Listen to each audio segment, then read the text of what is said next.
कुछ ही सालों में गांधी परिवार ने पहले संजय गांधी और फिर इंदिरा गांधी और अब राजीव गांधी को खो दिया था। India dominated the headlines in the world this week with the assassination of former Prime Minister Rajiv Gandhi. 1991 में हुई राजीव की हत्या के बाद सवाल उठा कि कांग्रेस की कमान कौन संभालेगा। इससे पहले मेनका गांधी पहले ही राजीव के खिलाफ अमेठी से चुनाव लड़ चुकी थी, इसलिए गांधी परिवार में सिर्फ एक ही इंसान था जिस पर सबकी निगाहें थीं और वो थी सोनिया गांधी।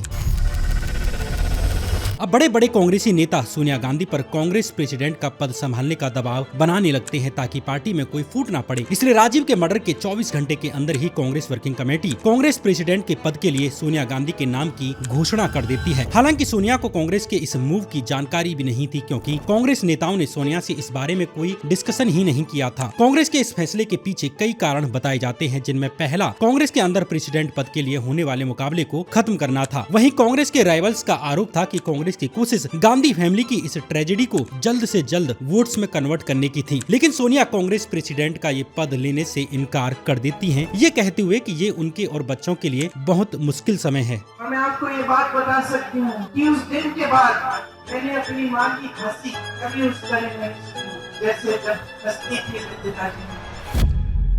इधर पार्टी की अध्यक्षता की अटकलों के बीच सोनिया गांधी पर हमले तेज हो जाते हैं। न्यूज आर्टिकल्स की बाढ़ सी आ जाती है जिसमें उनकी काबिलियत को लेकर सवाल उठाए जाते हैं और कुछ ने तो उन्हें सिरे से ही खारिज कर दिया। उधर कांग्रेस लीडर अब भी सोनिया को अकेला नहीं छोड़ रहे थे। उनकी कोशिश किसी न किसी तरह से सोनिया से मिलने की ही रहती थी। इधर राजीव की हत्या के बाद के माहौल में हुए लोकसभा चुनावों में कांग्रेस लार्जेस्ट पार्टी बनकर उभरती है, इसलिए कांग्रेस को अब नए पीएम के नाम की घोषणा करनी थी। पत्रकार इंदर मल्होत्रा की माने तो सोनिया गांधी वाइस प्रेसिडेंट शंकर दयाल शर्मा के पक्ष में थी कि उन्हें प्राइम मिनिस्टर बनाया जाए, लेकिन शंकर दयाल बढ़ती उम्र की बात कहकर इससे इनकार कर देते हैं। इसलिए दूसरे नेहरू लॉयलिस्ट पीवी नरसिम्हा राव का नाम फाइनल हो जाता है। अगले कुछ सालों तक सोनिया पब्लिक लाइफ से दूर रहती हैं। वे सिर्फ और सिर्फ फैमिली और फ्रेंड से ही मिलती थीं। अपने पति के सपने टेक्नोलॉजी ड्रिवन इंडिया बनाने के लिए सोनिया राजीव गांधी फाउंडेशन और Rajiv Institute of Contemporary Studies की शुरुआत करती हैं। नॉन पॉलिटिकल ऑर्गेनाइजेशन होने के बाद भी आरजीएफ एक तरह से सोनिया के लिए एक पॉलिटिकल ट्रेनिंग ग्राउंड की तरह साबित होता है।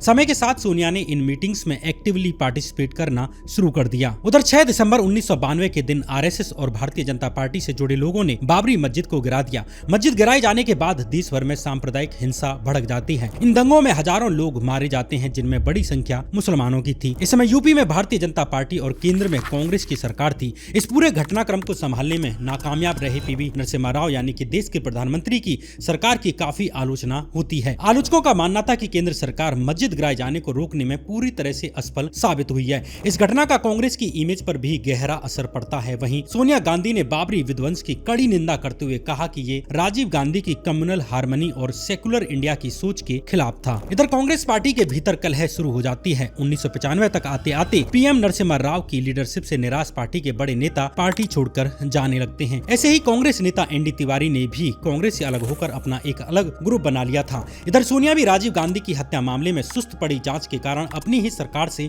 नाराज चल रही थी। 24 अगस्त 1995 के दिन अमेठी में एक पब्लिक मीटिंग को एड्रेस करते हुए सोनिया का गुस्सा फूट पड़ता है। इस रैली में सोनिया कहती हैं कि आप मेरा गुस्सा समझ सकते हैं। मेरे पति की हत्या को 4 साल 3 महीने बीत चुके हैं, लेकिन उनकी हत्या की इन्वेस्टिगेशन इतनी धीरे चल रही है। इससे माना गया कि सोनिया गांधी पीवी नरसिम्हा राव से खुश नहीं है। इधर कांग्रेस की पॉपुलैरिटी कम होती जा रही थथी। कांग्रेस एक के बाद एक विधानसभा इलेक्शन हार रही थी। 1996 के लोकसभा चुनावों में भी कांग्रेस बहुमत खो देती है। जहां अटल बिहारी के नेतृत्व वाली भाजपा को 161 सीटें मिलती हैं, वहीं कांग्रेस 244 सीटों से सीधे गिरकर 140 सीटों पर आ जाती है। इस तरह गैर कांग्रेसी पार्टियों के समर्थन से अटल बिहारी वाजपेयी भारत के नए प्रधानमंत्री बन जाते हैं। और शुद्ध अंतःकरण से निर्वहन करूंगा तथा मैं भय या पक्षपात, अनुराग या द्वेष के बिना सभी प्रकार के लोगों के प्रति संविधान और विधि के अनुसार क्या न्याय करूंगा।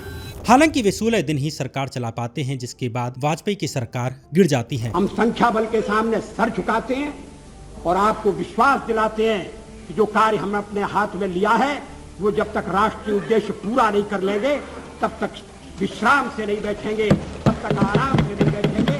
अध्यक्ष महोदय, मैं मैं अपना त्याग पत्र राष्ट्रपति महोदय को देने जा रहा हूँ। वाजपेयी के बाद जनता दल के HD देवेगौड़ा भारत के नए प्राइम मिनिस्टर बनते हैं। इधर कांग्रेस के भीतर मांग की जाने लगी कि सोनिया कांग्रेस ज्वाइन कर लें, नहीं तो पार्टी के भीतर टूट होने की संभावना बढ़ सकती है। इसलिए मार्च 1997 में सोनिया ने कांग्रेस पार्टी की प्राइमरी मेंबरशिप ले ली। इस बीच HD देवेगौड़ा की सरकार भी करीब 324 दिनों के बाद ही गिर जाती है और जनता दल के ही दूसरे नेता I.K. गुजराल नए प्राइम मिनिस्टर बनते हैं। I.K. गुजराल की सरकार भी 332 दिन से ज्यादा नहीं चलती और उन्हें भी अपने प्राइम मिनिस्टर पदशिप से अपना इस्तीफा छोड़ना पड़ता है। फाइनली 1998 में एक बार फिर दोबारा से लोकसभा चुनावों की घोषणा कर दी जाती है। अब कांग्रेस के लीडर और कार्यकर्ता गांधी परिवार की तरफ देखने लगते हैं। उनका मानना था कि अगर सोनिया कैंपेन करेंगी तो इसका फायदा कांग्रेस को जरूर मिलेगा। अब सोनिया के सामने भी बड़ा संकट सामने था, जो इंदिरा गांधी की हत्या के बाद उनके बेटे राजीव के सामने था। वे पॉलिटिक्स में नहीं आना चाहते थे, जबकि पार्टी उन्हें खींच रही थी। अंततः इस बार सोनिया फैसला करती हैं कि वे कांग्रेस के लिए कैंपेन करेंगी। एक टेलीविजन इंटरव्यू में सोनिया गांधी बताती हैं कि मुझे लगने लगा कि मैं अपना फर्ज नहीं निभा रही हूं और इस कांग्रेस की हालत बिगड़ते हुए देख रही हूं, जिसके लिए मेरी फैमिली जी और मर भी गई थी। I was not ever keen to join politics. In fact, I didn't even want my husband to join politics. Right. Because I had seen my mother-in-law's life struggle, being rejected, being all sorts of calumnies being hurled at her, and she led a life of service and a very difficult life, and then she was killed. Sonia के campaign का BJP ने मजाक उड़ाते हुए कहा कि आने वाला चुनाव राम राज्य वर्सेज रोम राज्य का होगा। लेकिन सोनिया अपने कैंपेन की श्री पेरुम्बदूर से शुरुआत करती हैं, जहां 7 साल पहले उनके पति की निर्मम हत्या कर दी गई थी। सोनिया, जिन्हें कभी पब्लिक में ज्यादा बोलते नहीं सुना गया था, अब वे एक के बाद एक भाषण दे रही थी। has the experience and capability to give India what it needs most at this time. 1998 के रिजल्ट्स में कांग्रेस के फीमेल और मुस्लिम वोट्स में इजाफा देखने को मिलता है, जिसका क्रेडिट सोनिया गांधी को दिया जा रहा था। हालांकि इस इलेक्शन में पिछले इलेक्शन के मुकाबले कांग्रेस की सिर्फ एक सीट ज्यादा आती है, लेकिन कांग्रेस कार्यकर्ताओं का मोरल काफी ज्यादा हाई हो जाता है। कांग्रेस लीडर और कार्यकर्ता चाहते थे कि present party president Sitaram Kesari को हटाकर सोनिया गांधी को पार्टी प्रेसिडेंट बना दिया जाए। ममता बनर्जी पर बनाई हमारे वीडियो में भी हमने बताया कि कैसे जब ममता बनर्जी कांग्रेस में थी तो उनकी कांग्रेस प्रेसिडेंट सीताराम केसरी से नहीं बन रही थी और कैसे वे बार बार सोनिया गांधी से मिलती हैं और कहती हैं कि सोनिया गांधी कांग्रेस की कमान संभाल लें। हालांकि केसरी ने अपने पद पर बने रहने की पूरी कोशिश की, लेकिन 14 मार्च 1998 के दिन सोनिया गांधी को कांग्रेस पार्टी का प्रेसिडेंट चुन लिया जाता है।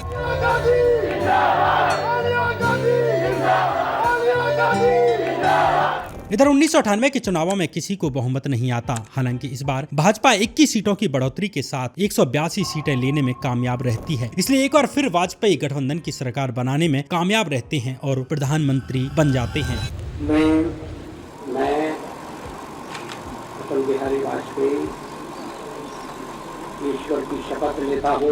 लेकिन 1999 में जयललिता की AIADMK ने वाजपेयी की मिलीजुली सरकार से अपना समर्थन वापस ले लिया और वाजपेयी की सरकार गिर जाती है। यहाँ एक बार फिर कांग्रेस को मौका मिल जाता है। कांग्रेस के बड़े लीडर पोटेंशियल एलाइज से बातचीत कर सरकार बनाने का मौका ढूंढने लगते हैं। इन्हीं में से एक समाजवादी पार्टी प्रमुख मुलायम सिंह यादव थे।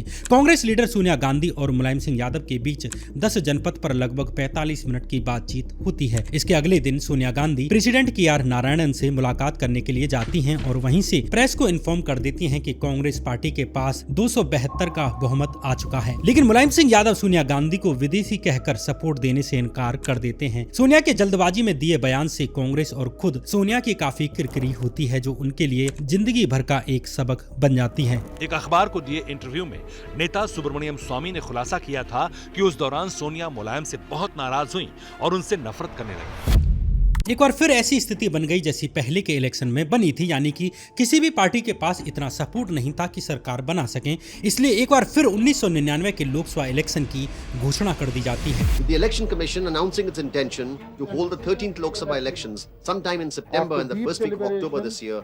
Political parties were busy putting together their act. इधर कांग्रेस में सोनिया के बढ़ते कद को देखकर और जनता के बीच बढ़ रही एक्सेप्टेंस को देखकर बीजेपी खतरा महसूस करने लग जाती है। इसलिए सोनिया को पॉलिटिकल सीन से बाहर करना अब जरूरी हो जाता है। इसलिए भाजपा ने सोनिया के फॉरेन ओरिजिन को मुद्दा बनाना शुरू कर दिया। जितना सोनिया गांधी कैंपेन करती, उतना ही गैर कांग्रेसी नेता उनके एक्सेंट का मजाक उड़ाते और उन्हें नीचा दिखाने की कोशिश करते। कोई उन्हें विदेशी मुर्गी कहता तो कोई स्पैगेटी इंग्लिश और कोई उनकी स्पीच का मजाक उड़ाता तो कोई उनके उनके धर्म क्रिश्चियनिटी को लेकर टारगेट करता। कोई कहता कि सोनिया के आने से पार्टी पर विधवा का साया आ गया है। उन दिनों एक फेमस एंटी सोनिया स्लोगन हुआ करता था, कांग्रेस पार्टी का एक ही रास्ता, बोलो इटालियन खाओ पास्ता। खुद कांग्रेस पार्टी में भी ऐसे कुछ लोग थे जो सोनिया पर राजनीतिक हमला करने के लिए तैयार बैठे थे। 1999 में 3 कांग्रेस लीडर्स शरद पवार, पूर्णो अगेटोक संगमा और तारिक अनवर कांग्रेस की CWC कमेटी के सामने सोनिया के विदेशी होने का मुद्दा उठाते हैं। उनका मानना था कि विदेशी मूल का होने के चलते सोनिया गांधी प्राइम मिनिस्टर नहीं बन सकती। अब चौतरफा विरोध से आहत होकर सोनिया गांधी ने कांग्रेस पार्टी प्रेसिडेंट के पद से भी इस्तीफा दे दिया। लेकिन जैसे ही दूसरे स्टेट्स के कांग्रेस लीडर्स और कार्यकर्ताओं को इस बात का पता चलता है तो वे दिल्ली की तरफ निकल पड़ते हैं। सोनिया गांधी वापस आओ, वापस आओ, वापस आओ।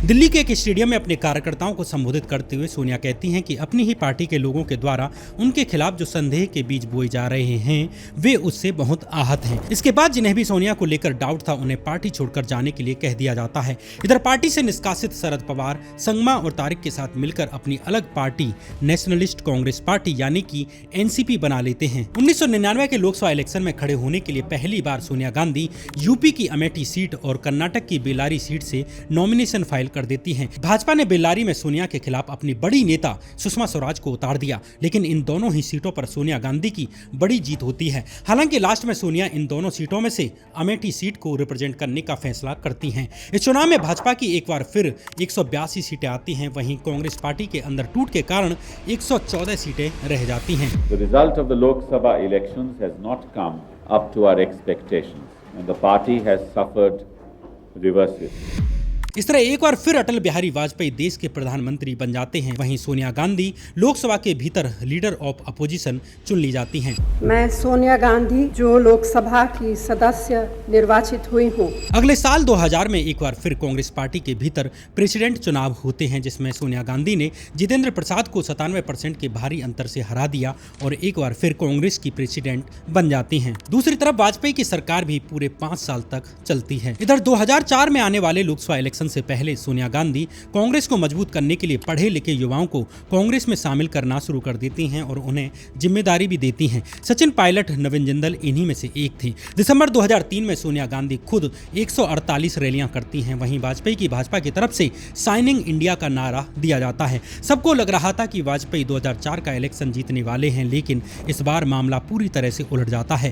कांग्रेस 114 सीटों से सीधे 145 सीटों पर आ जाती है, यानी 31 सीटों का सीधे फायदा होता है। वहीं भाजपा 142 सीटों से गिरकर 138 सीटों पर आ जाती है, यानी 44 सीटों का नुकसान। इधर सोनिया रायबरेली सीट से 2 लाख से ज्यादा वोटों के अंतर से जीतने में भी कामयाब रहती हैं। वहीं अमेठी सीट से राहुल गांधी जो पहली बार चुनाव लड़ रहे थे वे 66.2% वोट पाने में कामयाब रहते हैं और पहली बार संसद पहुंच जाते हैं। इस तरह एक बार फिर कांग्रेस लोकसभा में सबसे बड़ी पार्टी बनकर उभरती है और अपने सहयोगियों के साथ मिलकर 272 का जादुई आंकड़ा आसानी से छुआ जा सकता था। कांग्रेस पार्टी जिंदाबाद, सोनिया गांधी जिंदाबाद, सोनिया गांधी जिंदाबाद। 15 मई 2004 के दिन सोनिया गांधी को कांग्रेस पार्लियामेंट्री पार्टी का लीडर भी चुन लिया जाता है। चुनाव बाद यूपीए गठबंधन बनाने में सोनिया गांधी ने बड़ी भूमिका निभाई थी, इसलिए उन्हें यूनाइटेड प्रोग्रेसिव अलायंस यानी कि यूपीए गठबंधन का चेयरपर्सन भी चुन लिया जाता है। लेकिन ये चुनाव यूपीए गठबंधन ने बिना प्रधानमंत्री के चेहरे पर लड़ा था, इसलिए अब माना जा रहा था कि सोनिया गांधी ही देश की प्रधानमंत्री बनेंगी। लेकिन बीजेपी, जिसे इन चुनावों में हार का सामना करना पड़ा था, वो इसका विरोध करने के लिए तैयार बैठी थी। बीजेपी की लीडर सुषमा स्वराज प्रेस के सामने घोषणा कर देती हैं कि अगर सोनिया गांधी प्रधानमंत्री बनती हैं तो वे देश के लिए शोक मनाएंगी और जब तक सोनिया गांधी पीएम पद पर रहेंगी तब तक सुषमा स्वराज सफेद साड़ी पहनेंगी, अपने बाल कटवा देंगी और जमीन पर सोएंगी और भुने हुए चने खाएंगी। श्रीमती सोनिया गांधी को प्रधानमंत्री पद की शपथ दिलाई जाती है तो उधर उनकी शपथ होगी और इधर मेरा त्याग पत्र होगा और ये लड़ाई मैं एक भिक्षुणी के तौर पर लड़ूंगी, जिसमें मैं रंगीन वस्त्र उतारकर केवल श्वेत वस्त्र धारण करूंगी, सफेद साड़ी धारण करूंगी, अपने केश कटा दूंगी। इधर कांग्रेस के अंदर कपिल सिब्बल ए.के. एंटोनी, रेणुका चौधरी सोनिया को मनाने की कोशिश कर रहे थे, लेकिन बहुत सारे पॉलिटिकल ड्रामा के बीच भी सोनिया गांधी ऐलान कर देती हैं कि वे कभी प्राइम मिनिस्टर नहीं बनना चाहती थीं, इसलिए वे देश की जिम्मेदारी डॉक्टर मनमोहन सिंह के काबिल हाथों में सौंप रही हैं। डॉक्टर मनमोहन सिंह एक काबिल व्यक्ति थे, उनकी छवि ईमानदार लीडर की थी, इसलिए उनके नाम से किसी को भी कोई दिक्कत नहीं होनी थी। हालांकि कुछ लोग ये भी मानते हैं कि सोनिया ने बहुत सोच समझकर ही डॉक्टर मनमोहन सिंह का नाम आगे किया था, क्योंकि मनमोहन सिंह काबिल ब्यूरोक्रेट तो रहे थे, लेकिन उन्होंने कभी अपने दम पर कोई सीट नहीं जीती थी, ना ही उनका कोई पॉलिटिकल प्लेटफॉर्म था और ना ही उनका कोई मास बेस था, इसलिए वे हमेशा सोनिया की पैट्रोनेज पर ही डिपेंडेंट रहते, जिससे प्रधानमंत्री बनने के बाद भी सोनिया को उनसे कोई खतरा नहीं था। इस तरह मनमोहन सिंह सोनिया गांधी के समर्थन से देश के प्रधानमंत्री चुन लिए जाते हैं।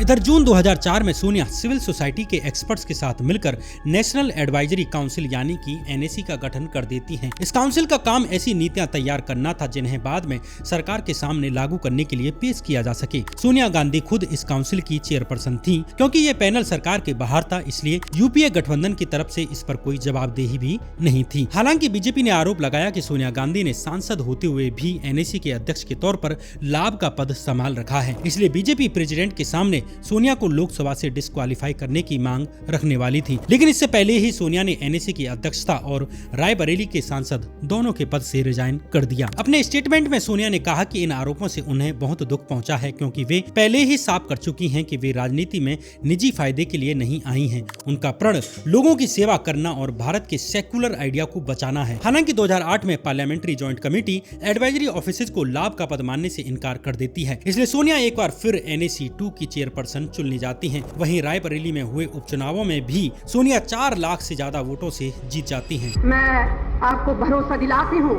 कि रायबरेली क्षेत्र के विकास के लिए काम करती रहूंगी, संघर्ष करती रहूंगी। सोनिया की अध्यक्षता वाले NAC ने इस देश में सबसे बड़े 4 कानून लाने में इम्पोर्टेंट रोल निभाया। पहला RTI कानून, दूसरा मनरेगा कानून जिसमें एम्प्लॉयमेंट को भारत के आम लोगों का राइट बनाया गया, और तीसरा राइट टू फूड यानी कि नेशनल फूड सिक्योरिटी बिल जिसमें गरीबों को राशन देने का कानून बनाया जाता है। चौथा राइट टू एजुकेशन एक्ट जिसके तहत स्कूली बच्चों को मुफ्त शिक्षा देने को कानून बनाया जाता है। इसी दौरान सोनिया गांधी पॉलिटिक्स में महिलाओं का रिप्रेजेंटेशन बढ़ाने के लिए विमेन रिजर्वेशन बिल को भी पास करवाने की कोशिश करती हैं। 2008 में ये बिल राज्यसभा में पास भी हो जाता है। हालांकि ये बिल लोकसभा में पास नहीं हो पाता क्योंकि कांग्रेस के पास लोकसभा में पूर्ण बहुमत नहीं था। एक बार फिर देश में 2009 के लोकसभा चुनाव होते हैं। इस चुनाव में भाजपा का नेतृत्व आडवाणी कर रहे थे, लेकिन चुनाव रिजल्ट वाले दिन कांग्रेस ने दमदार वापसी की और इस बार कांग्रेस की सीटें 145 से सीधे 206 पर पहुंच जाती हैं, जो कि 1991 के बाद किसी भी एक पार्टी को सबसे बड़ा आंकड़ा था। Sensational story that's built up today. The UPA is set to return to power with a clear majority. वहीं भाजपा 138 सीटों से 116 सीटों पर आ जाती है। इस तरह मनमोहन सिंह एक बार फिर देश के प्रधानमंत्री बन जाते हैं। That I will faithful and conscientiously discharge my duties as Prime Minister for the Union. वहीं सोनिया गांधी भी रायबरेली से चुनाव जीतकर तीसरी बार सांसद बन जाती हैं। इससे कांग्रेस पार्टी में सोनिया गांधी की पोजीशन और मजबूत हो जाती है। 2013 में सोनिया को एक बार फिर कांग्रेस प्रेसिडेंट चुन लिया जाता है। इसके साथ वे 15 साल तक कांग्रेस प्रेसिडेंट का पद संभालने वाली पहली कांग्रेस नेता बन जाती हैं। साल 2013 में सुप्रीम कोर्ट के गे राइट्स के खिलाफ दिए वर्डिक्ट का सोनिया गांधी ने खुलकर विरोध किया। सोनिया का तर्क था कि संविधान सबको पर्सनल फ्रीडम देता है, इनमें LGBT कम्युनिटी के लोग भी शामिल हैं, इसलिए सेम सेक्स रिलेशनशिप को इलीगल माना जाना गलत है। सोनिया गांधी के अनुसार दिल्ली हाई कोर्ट का फैसला सही था और सुप्रीम कोर्ट ने जो फैसला दिया है, जो टिप्पणी की है, वो अफसोसनाक है। लेकिन यूपीए गठबंधन की दूसरी सरकार कई बड़े डिजास्टर का सामना करती है, जहां एक तरफ बाबा रामदेव सरकार के खिलाफ मोर्चा खोले हुए थे। अगले चुनाव में कांग्रेस हराओ, ये तो है ही नारा, इसमें और दूसरी कोई पार्टी सम्मिलित होगी तो वक्त के साथ बता देंगे। वहीं अन्ना आंदोलन ने मनमोहन सरकार के खिलाफ बहुत नेगेटिव माहौल बना दिया था। यूपीए के दूसरे कार्यकाल में एक के बाद एक कई बड़े करप्शन स्कैंडल्स सामने आने लगते हैं, जिसका सीधा असर सरकार और कांग्रेस की पॉपुलैरिटी पर पड़ रहा था। जिसके ऊपर और आरोप लगाया जाए, अगर वही तय करेगा कि मैंने भ्रष्टाचार किया है कि नहीं किया, तो इस तरह से ये देश नहीं चल सकता। इस तरह से एंटी करप्शन सिस्टम। दूसरी तरफ नरेंद्र मोदी की पॉपुलैरिटी का ग्राफ तेजी से बढ़ता जा रहा था। भाजपा ने 2014 इलेक्शन के लिए नरेंद्र मोदी को अपना चुनावी फेस बना दिया। श्री नरेंद्र मोदी को आगामी लोकसभा चुनाव के लिए प्राइम मिनिस्ट्रियल कैंडिडेट के रूप में प्रोजेक्ट किया जाए। जब रिजल्ट आए तो कांग्रेस अपने इतिहास का सबसे खराब प्रदर्शन करते हुए सिर्फ 44 सीटों पर सिमट जाती है। पूरे यूपीए गठबंधन के खाते में कुल 59 सीटें आती हैं। वहीं भाजपा 116 सीटों से सीधे 282 सीटों पर पहुंच जाती है, यानी भाजपा ने अकेले ही बहुमत का 272 का आंकड़ा पार कर लिया था। इस तरह भाजपा के नरेंद्र मोदी देश के नए प्रधानमंत्री बन जाते हैं। हालांकि सोनिया गांधी अपनी रायबरेली सीट बचाने में कामयाब रहती हैं, लेकिन पार्टी इस हालत में पहुंच चुकी थी कि ऑफिशियली अपोजिशन बनने के लिए भी जरूरी 55 सीटें तक कांग्रेस के पास अब नहीं थी। इसलिए इस लोकसभा पीरियड में कोई ऑफिशियल अपोजिशन पार्टी ही नहीं रही। इस वक्त तक सोनिया की उम्र भी काफी बढ़ चुकी थी। 2016 आते आते सोनिया ने हेल्थ रीजन से कांग्रेस के प्रचार के लिए रैली करना बंद कर दिया। इसके बाद सोनिया ने कांग्रेस के अध्यक्ष पद से भी इस्तीफा दे दिया। राहुल गांधी के अध्यक्ष बनने के बाद सोनिया गांधी राजनीति से संन्यास लेने का ऐलान कर रही हैं। सोनिया गांधी ने आज कहा कि अब मैं रिटायर हो रही हूँ। कुछ मामलों को छोड़ दें तो इसके बाद से सोनिया गांधी राजनीति से पूरी तरह इनएक्टिव हो गई हैं। फिलहाल सोनिया राज्यसभा मेंबर हैं, लेकिन वहां भी वे बहुत ज्यादा एक्टिव नहीं हैं। एक समय था जब सोनिया गांधी राजनीति से पूरी तरह दूर रहना चाहती थी। वे ये भी नहीं चाहती थी कि उनके पति राजीव पॉलिटिक्स में आएं, लेकिन वक्त के साथ परिस्थितियां बदलती हैं। गांधी परिवार में लगातार हुई ट्रेजेडीज और पॉलिटिकल सिचुएशंस के कारण खुद सोनिया को राजनीति में आना पड़ता है, जहां से वे भारतीय राजनीति की सबसे प्रभावशाली नेताओं में से एक बनकर उभरती हैं। इससे पहले के एपिसोड में हमने सोनिया के जन्म और उनके भारत आने तक की कहानी को बताया था। ये सोनिया पर बनाया हमारा दूसरा एपिसोड था। आप चाहें तो गांधी परिवार और अमिताभ बच्चन के रिश्तों पर बनाई हमारी दूसरी वीडियो को भी देख सकते हैं। इसके अलावा हमने पीवी नरसिम्हा राव पर भी एक स्पेशल एपिसोड बनाया था, उसे भी आप हमारे चैनल पर देख सकते हैं। आप हमारा चैनल सब्सक्राइब करते हैं तो हमें बहुत खुशी होती है। इस वीडियो को देखने के लिए आपका बहुत बहुत धन्यवाद।